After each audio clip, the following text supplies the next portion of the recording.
I used to be an unmarried person.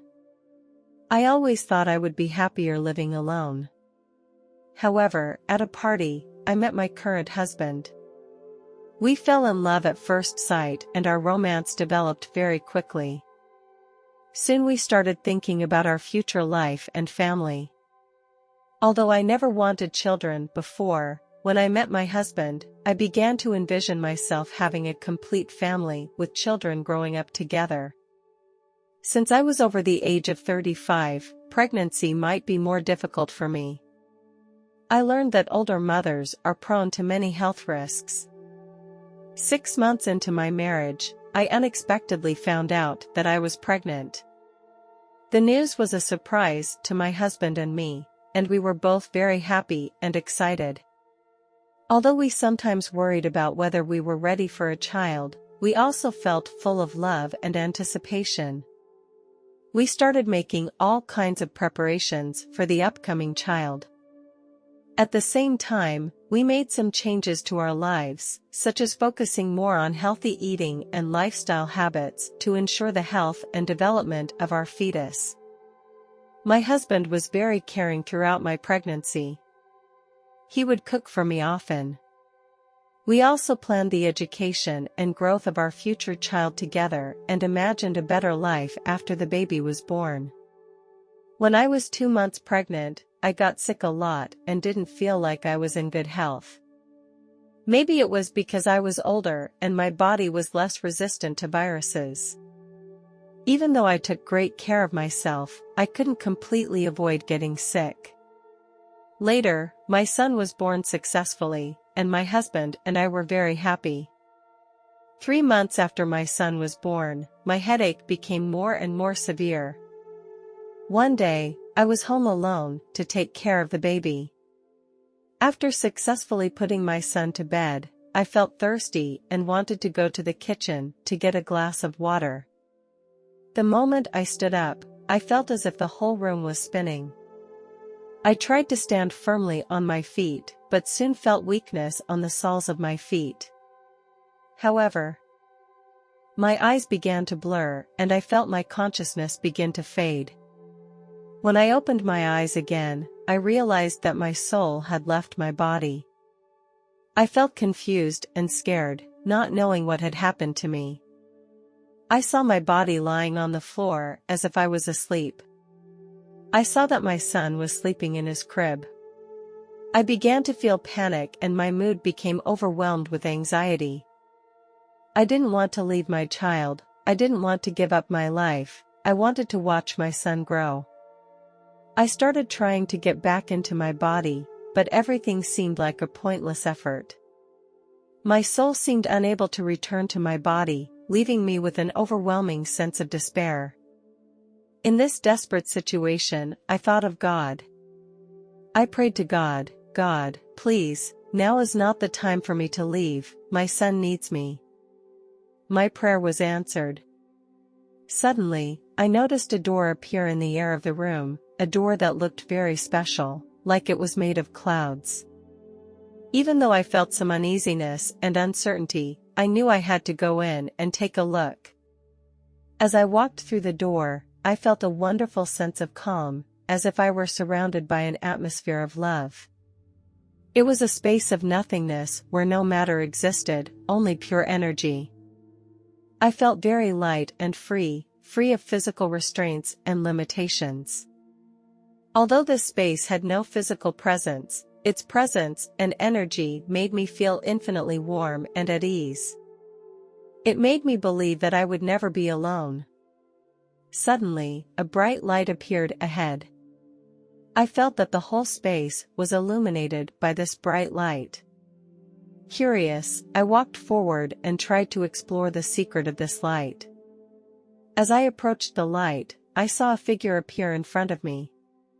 He was wearing a white robe and he looked very tall, but I couldn't make out his face. Even though I couldn't see his face, I could feel how holy and powerful he was. I knew this man was God. I felt my soul became small in front of him.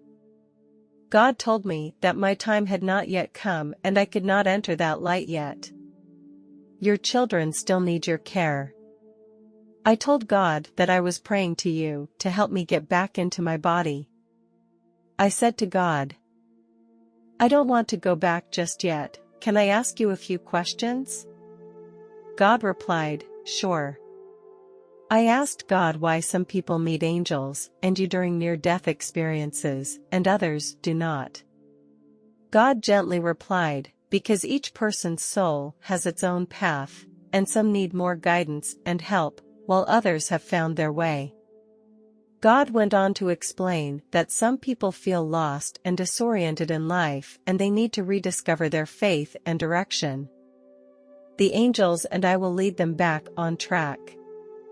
Some people have already found their faith and direction in life, and they don't need additional guidance or help. So in a near-death experience, they may not encounter angels and God, but will experience other experiences. God reminded me that people need to trust their heart and intuition, which is the key to finding their own direction. It is also important to understand that everyone's path is different and that one cannot force others to follow their own way. I had an abortion when I was 25 years old. It made me feel very guilty. So I asked God, I know that abortion is a bad thing, I want to know what are the specific bad effects. God answered that abortion is a wrong practice and explained why. Abortion is a violation of life. Every conceived life has a right to be protected, and abortion causes that right to be violated. Abortion can have an impact on both the individual and society. For the individual, abortion can lead to physical and psychological trauma that can last for a long time. Humanity should respect every life that is conceived. Efforts should be made to provide support and help to those who face difficulties in pregnancy and childbirth, rather than choosing abortion. Then, God showed me this picture. The soul of a child who is looking for a warm and happy home. This child saw many families, but he did not find the home he had been looking for. Finally, one day he saw a couple who were full of love and care and who gave a lot to each other. The child decided to choose this couple as his parents. But 2 months later, the couple had relationship problems. The girl decides to have an abortion. Finally, a new life disappeared. I felt so ashamed that God did not blame me.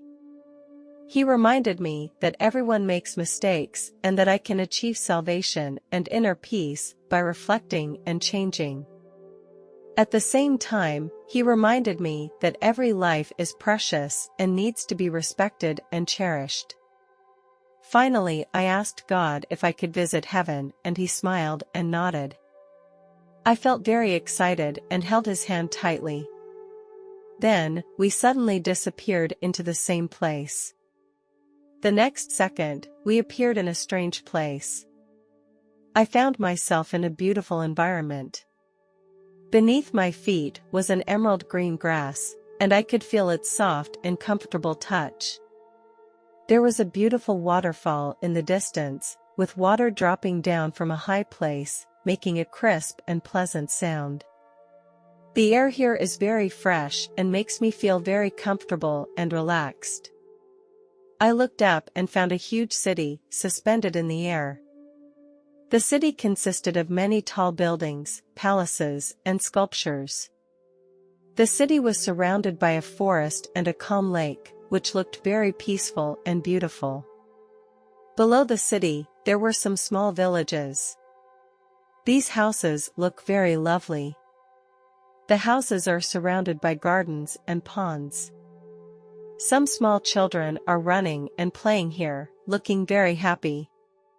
Everything here was so beautiful and perfect that I felt like I had entered a dream world. I turned my head to look at God, and he looked at me with a smile. He said, "This is heaven, and the people here have been enjoying happiness and joy." My heart was filled with gratitude. I never thought I would have the opportunity to enter such a wonderful world. While I was still admiring the beauty in front of me, I thought I heard the sound of a baby crying. It was my son crying. I knew I had to go back now. I had to go back and take care of my baby. I lifted my head and looked at God. Suddenly, a warmth wrapped around me. And then I was back in that nothingness. I went through the door and then back into the real world. I felt as if I had woken up from a dream. I saw that the door in the air had disappeared and the real world reappeared in front of my eyes. When I tried to move my body, but I couldn't do it. I felt as if I was a wandering spiritual body, unable to control my body. I knew that my soul had to reconnect with my body in order to regain the ability to move. I began to try to connect, but my first attempt failed. I heard my son's cries, and I became increasingly anxious and restless. But I did not give up. I concentrated again and tried to reconnect my soul with my body. I felt a wonderful power begin to flow into my body. My body gradually regained its ability to move. The process was not an easy one. I felt a strong pain, as if my whole body was trembling violently, but I did not give up. Eventually, I managed to get back into my body. I felt a strong rush of excitement as I regained my ability to move. I went to my son's crib and picked him up, and his cries gradually quieted down. I felt my body gradually recovering, and I was once again a whole person. This experience happened more than 10 years ago, but I can remember all the details clearly every time I recall it. That experience was one of the most amazing and meaningful experiences of my life. I thank God that He was there for me when I needed Him the most. At that time, I felt like my soul had lost its direction and purpose. But God showed up and gave me hope and strength again. Now, my son is about to turn 18. I thank God for allowing me to be by his side. I shudder to think how my son would have gotten through all those years if I had actually died at that time. My heart is filled with gratitude and thankfulness because I was able to witness my son's growth and progress. He became more and more independent and confident, and more responsible. I feel like the happiest person in the world because I have a healthy and happy child and a complete family. I now cherish every moment in my life. And it makes me believe more in God's will and arrangement. No matter what will happen in the future, I will be grateful for every person and every event in my life, because they are all precious gifts from God.